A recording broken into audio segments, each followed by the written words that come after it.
Olá! Sejam muito bem-vindos aos Ossos do Coiote. Aqui falaremos sobre histórias de terror. Se prepare, seu horror vai começar agora. Meu nome é Rosa Silmara, e esta é a história de como me tornei algo que nem eu mesma entendo.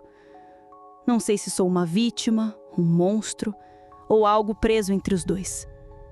Tudo começou no sertão do Ceará, onde nasci, em uma vila chamada Pedra Seca.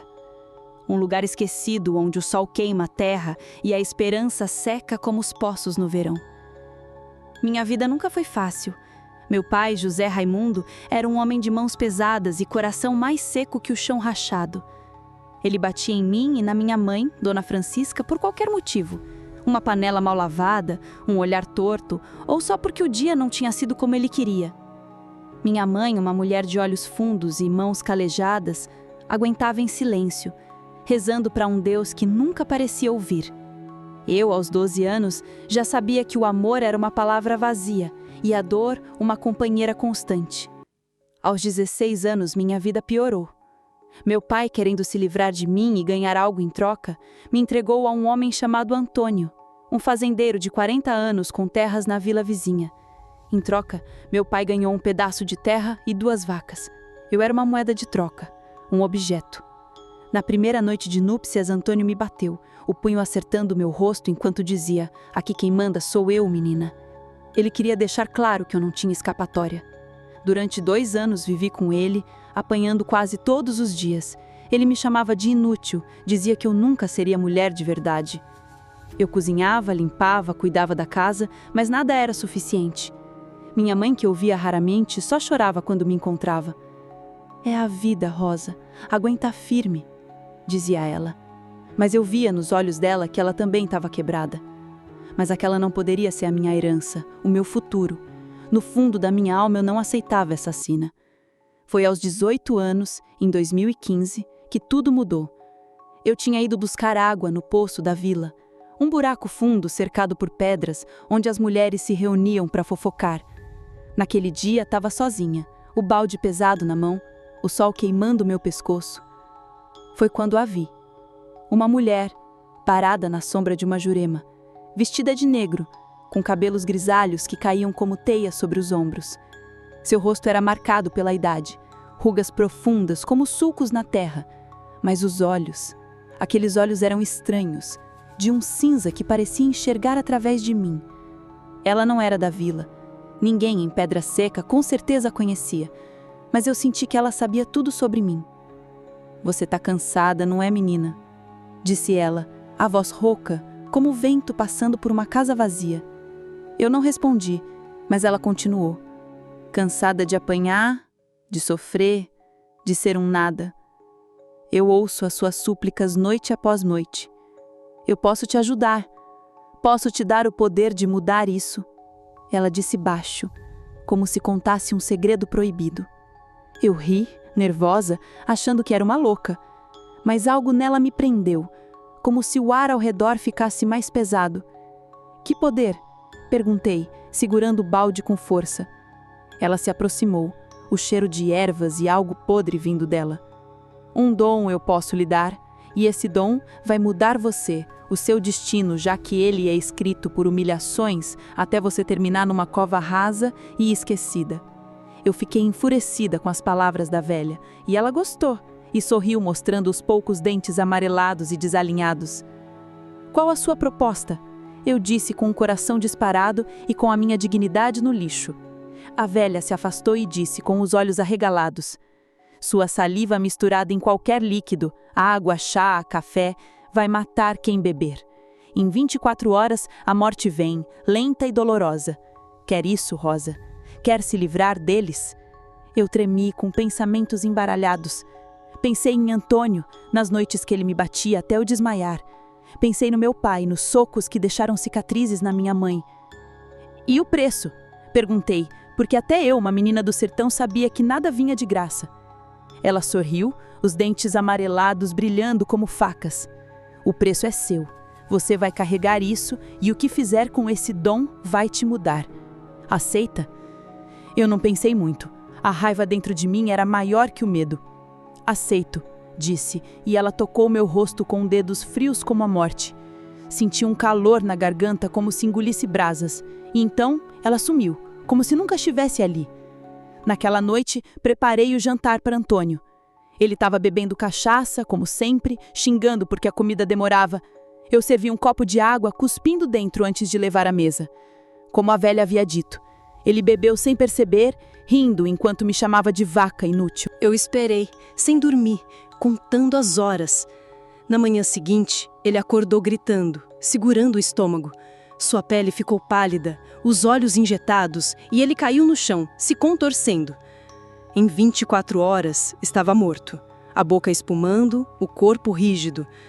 Os vizinhos disseram que era mal súbito, mas eu sabia a verdade.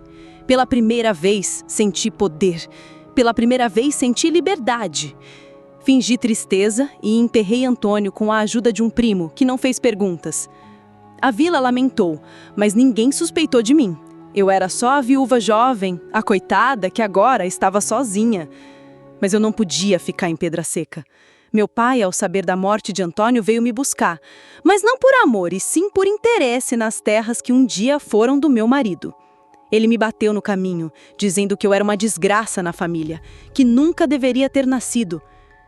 Eu sabia o que fazer. O ódio queimava meu peito. Eu não toleraria mais aquilo. Mas teria de ser paciente. No dia seguinte, preparei um café para ele, cuspindo na xícara, enquanto ele gritava com minha mãe na sala. Horas depois, a mesma cena. Dor, agonia e morte. O desgraçado morreu na sua roça, abraçado com uma enxada e todo cagado. Foi tarde, pensei sorrindo. Minha mãe, assustada, pensou que era um tipo de mau agouro ou algo parecido, mas não lamentou. Parecia até aliviada, mas nunca disse. Ela estava tão quebrada que não questionava mais nada. Eu sabia que não podia ficar. Peguei o dinheiro das terras que havia vendido e reparti com ela, e fui embora sem olhar para trás. Minha mãe lamentou, mas não insistiu para eu ficar. Minha jornada começou ali, e o que veio depois ainda me assombra. De Pedra Seca, fui para Fortaleza, a capital do Ceará, onde o mar brilhava como uma promessa. Eu trabalhava como faxineira em um hotel, mantendo a cabeça baixa, mas a maldição me seguia. Certo dia, um homem nojento, um hóspede, tentou me agarrar no corredor, mas consegui fugir. Ele xingou e faz gestos obscenos. O ódio explodiu em mim. No dia seguinte, ele tentou novamente, aquele porco. Mal sabia que estava abrindo uma sepultura para ele mesmo. Deixei ele à vontade desta vez. Confiante, me chamou para o seu quarto, e eu obedeci, sem questionar. Ele estava maluco e dizia palavrões ao meu respeito, de como conhecia a gente da minha laia. Eu sorria como se estivesse gostado e ofereci um copo de suco para que ele se acalmasse. E maliciosamente marquei um encontro para o dia seguinte. Enquanto bebia o suco envenenado, ele não tirava os olhos dos meus seios. Naquele mesmo dia, ele passou mal e foi hospitalizado. Os médicos não conseguiram diagnosticar a causa de sua morte e constou como sem conclusão, mesmo depois da autópsia. E eu ri com satisfação. Depois das investigações da polícia, fui embora. Ninguém me ligou à morte. Eu era invisível, como sempre fui. De Fortaleza, fui para Recife, em Pernambuco, onde o frevo enchia as ruas e o calor parecia derreter os ossos. Lá, trabalhei como cozinheira em um restaurante. Um cliente, um homem que xingava os funcionários e jogava pratos no chão, tomou um café que preparei com cuidado. Ele morreu em casa e o restaurante fechou por uma semana, mas ninguém suspeitou de mim. Eu senti o poder crescer, mas também o peso. Cada morte me deixava mais fria, mais distante de quem eu era. À noite, sonhava com a mulher de negro, seus olhos cinzentos me observando, rindo. "Você escolheu isso, Rosa, e tá gostando", dizia ela, e eu acordava com o gosto de cinzas na boca. Minha jornada me levou a Salvador, na Bahia, onde o cheiro de acarajé e o som dos tambores preenchiam o Pelourinho. Eu vivia em uma kitnet e consegui um trabalho num bar bem movimentado. Quando chegava a noite, sempre ouvia brigas do apartamento ao lado. Um vizinho, um homem violento que batia na esposa todos os dias por pura maldade. Meu coração já se enfurecia. Ele era bonito e metido a conquistador. Lhe dei confiança e o resto foi bem fácil. Em um dia, eu estava de folga e o infiel aceitou um copo de limonada que eu havia preparado. Logo em seguida, foi trabalhar.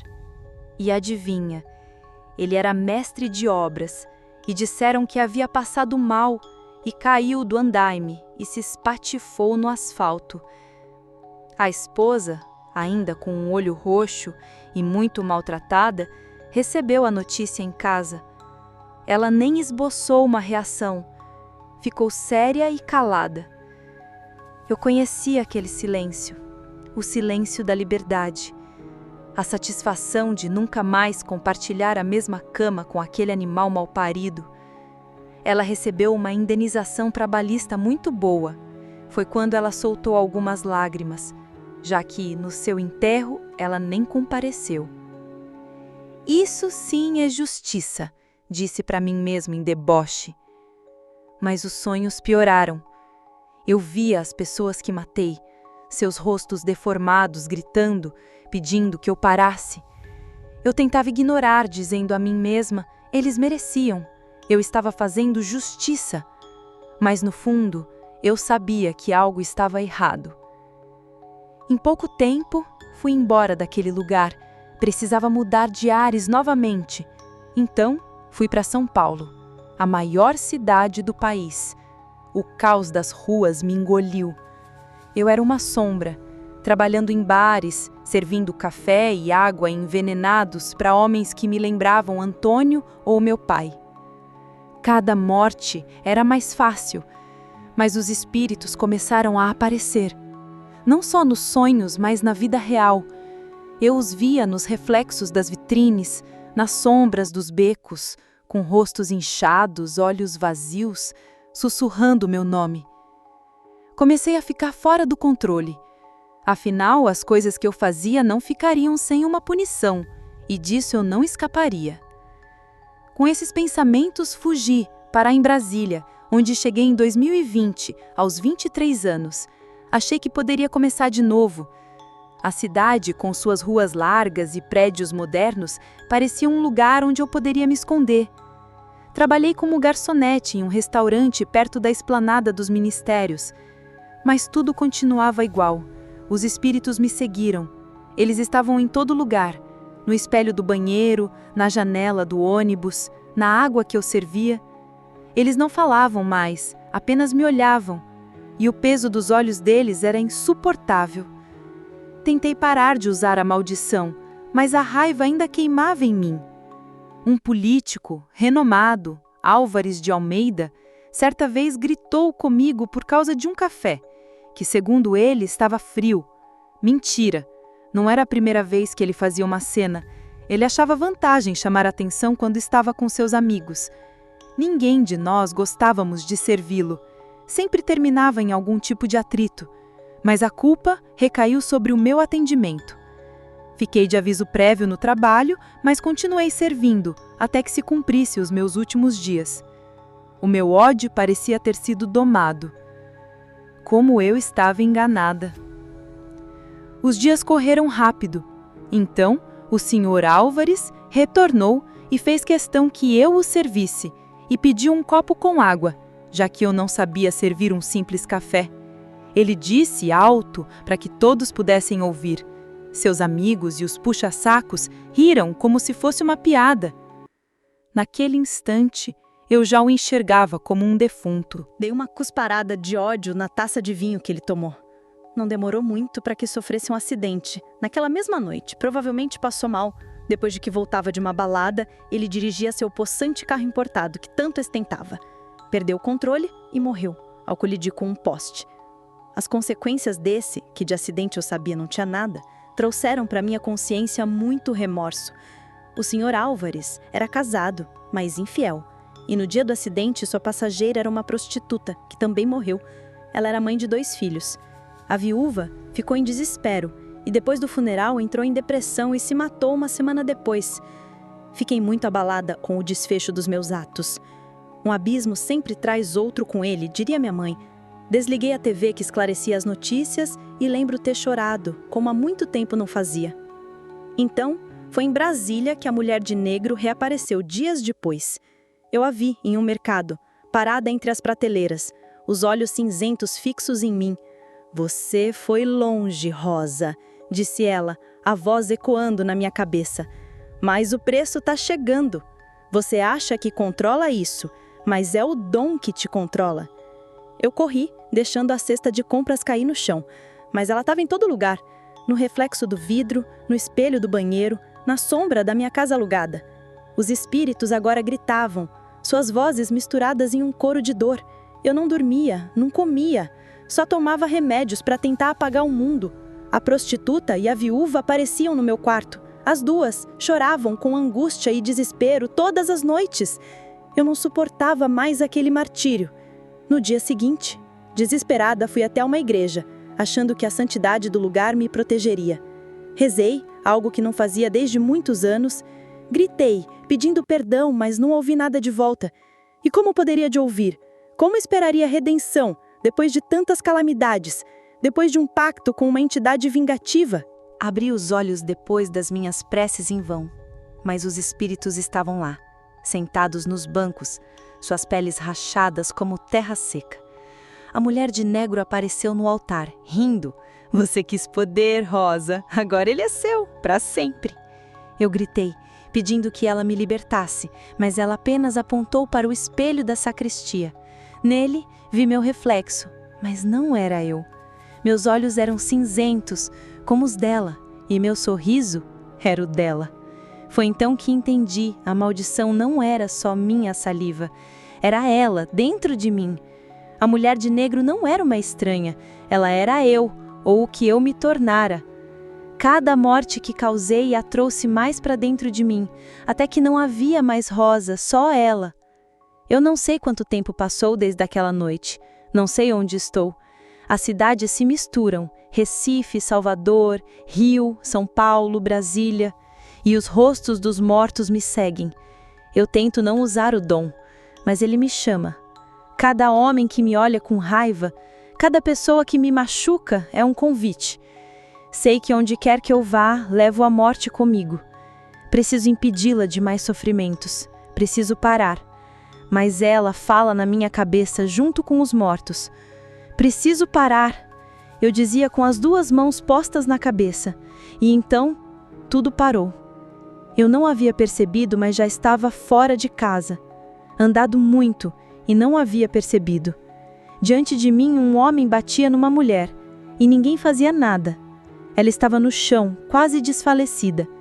Me aproximei do homem e entendi por que ninguém socorria a mulher. Ele estava armando, com uma pistola prateada na cintura. Não pensei duas vezes. Puxei a arma com uma facilidade que parecia que ela havia pulado na minha mão. O agressor não se intimidou, mesmo quando eu apontei a arma na altura do seu peito. Talvez por eu ser mulher, ele desacreditou, e esse foi o último erro. Ele avançou e eu disparei 3 tiros no peito, e ele caiu já sem vida. A polícia finalmente chegou e eu fui presa em flagrante. A mulher surrada me agradeceu entre lágrimas e sangue pelo rosto, mas na realidade eu que deveria agradecer. As vozes, os gritos pararam. A velha desapareceu. Eu fiquei com o vazio. Fui julgada e condenada há muitos anos, mas isso não importa. O mais importante é que eu fui impedida. Aqui da minha cela, tudo parece quieto e sereno. Nunca mais tive pesadelos, que tenha visto mais coisas sobrenaturais durante a minha estadia por aqui. Sigo a minha vida e não pretendo sair. Sei que lá fora a maldição me alcançará. Será que eu terei uma segunda chance? Você deve se perguntar. Sinceramente, não quero saber. E se você for tentada por uma velha com uma promessa de um dom, desconfie, eu aconselho, recuse. Talvez você não tenha tanta sorte quanto eu.